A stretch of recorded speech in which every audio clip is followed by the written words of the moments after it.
Welcome to Short Shifts. I'm the captain of today's episode, Jeffrey Jehu Vechs, along with my name is Toph. I am Toph. I'm sorry, I said in our last episode. I am Toph. Here with Toph. He has no idea what I'm going to say ever. He has no idea what I'm going to ask. I wanted to talk about should there be limits for youth coaching on how many years they should be able to coach a team? Like, I think that this is my personal opinion. I'll hit you with first because you're a much smarter hockey guy than myself. But like 2 to 3 years, like hopefully you've given them almost everything you can. And obviously, if you're a great hockey mind, you're always going to be able to help players every day.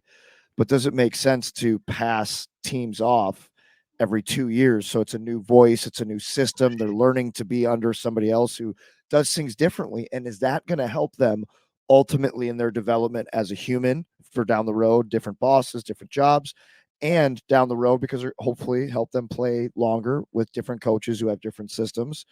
Or you got one great coach, you let him go the whole way. Like, what are your thoughts on that? Vechs, I'm going to, for those of you that don't know what that was a clap. That was a clap because that is a phenomenal question. And this is why I think like what we're doing is so freaking awesome, because for all of the coaches that we do our youth organization blueprint with, we have a call every Tuesday that all the coaches have access to. And we pick a specific topic. We talk about that topic. It can be anything and everything, hockey related, team building related, whatever it may be. And all of the coaches of all of the teams that I do this blueprint with can get on this call to collaborate. And so we literally had our call today. It's every Tuesday afternoon during lunchtime. And the topic today was building trust. And how do you build trust within your team? How do you build trust from a coach to the player and things like that? And so this literal topic came up in today. So this is very top of mind for me. Wow. That's hilarious. Jeffrey, I'm proud of you. I'm proud of you. It's a good topic. This is something I've thought about for a while though. So we're sitting there and there was a coach that was talking about building trust. And he was like, this is my third year coaching this team. And I feel like we've regressed a little bit. Like the year one was amazing. Year two was amazing, but he felt like year three coaching that same exact team, he felt like not that his message was coming on deaf ears, but just like the progress that they were making that he saw in those first 2 years, it wasn't as much. And so we talked about this today. And what a lot of the guys were talking about, and there's a lot of youth coaches on these calls that have done this for a long time, and they agreed like there should be some sort of a shelf life for you with a specific group of kids. Number one, because if you're hearing the same things all the time, like that message can get a little bit, I don't want to call it stale, but like, especially if you're a good coach, it's not stale, but like you could feel like as a coach, you're not getting to these players. They're not maybe learning, some different things. But also on the other side of it too, like we need different types of coaches as kids to learn from. Different coaches value different things on the ice, the way that their structure is, the way that they plan their practices, the way that they see the game and how they teach the game. We need different coaches. We need coaches that are really, really hard on us, more old school. We need coaches who are more player coaches that can help us to, like create confidence and things like that. And anything and everything in between. So I do feel like it's a good idea 2, maybe 3 years. And then like, let's let these kids learn from somebody else who can teach them something different, who has a different personality, who has a different routine, who has a different way of communicating and doing things. Because if the goal is to play higher level hockey, like you might not know who your coach is going to be. And you're going to have to know how to handle different types of coaches. At the end of the day, you and I both know that really, really well. Like some of the coaches that we had were really hard to play for. Some of the coaches that we had, maybe not as much. And having the muscle memory, let's call it, to learn from different types of people, I think is really, really important for a kid's development. Yeah, It's such a good point. It probably would also, if you know coming into coaching that you only have 2 years with the team, hopefully that makes you kind of want to like really, you know, maybe that makes you even more invested because you're like, I only have 2 seasons with these guys. I got to give them everything I can here. Maybe. I don't know, but that is what I was thinking. Like I've been thinking that for a while, but is that something that you would mandate across all of USA hockey, let's call it, or is that something that it would go more like that wouldn't work?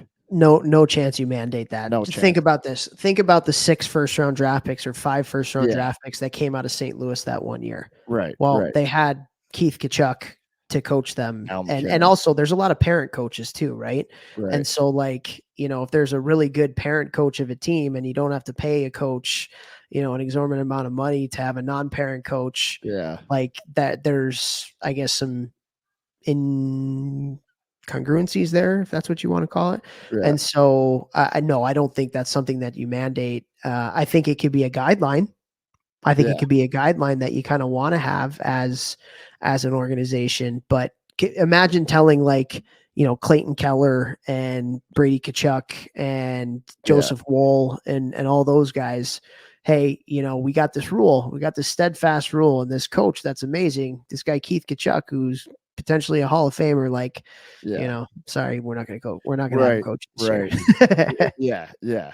Yeah. So it's yeah, obviously can't mandate it.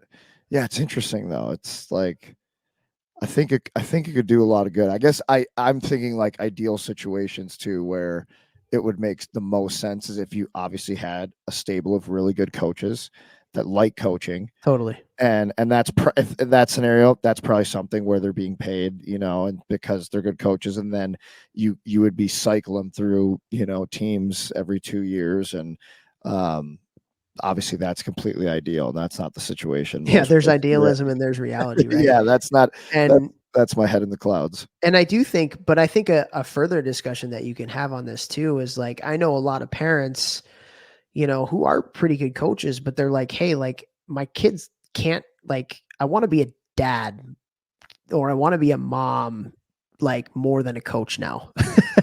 Like, Yeah, my time with my kid has kind of passed, and like, they need to learn from somebody else. Like, I know there's a lot of parent coaches that have that conundrum in their head of, like, I feel like I'm probably the best option for all these kids, but also, like, maybe they should be hearing from somebody else. And particularly my kid, like, I kind of want to, I'd rather just be their parent rather than be yeah. their coach.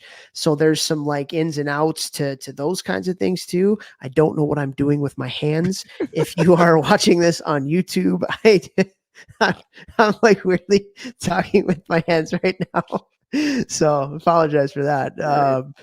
But yeah, like, I do think, like, getting back to your question, man, and it's so funny that you brought this up today because we literally had this conversation on our coaches call at, well, so it's, what time is it right now? It's 8:30, so 8 hours ago. And yeah, they felt like there was a shelf life, with the message that they were trying to get across. And also, yeah, like, being able to learn from different people gives you different experiences, which can help you as you get older and get into different things. And honestly, like, not even from a hockey standpoint too, like, you don't know what your boss's personality is going to be like.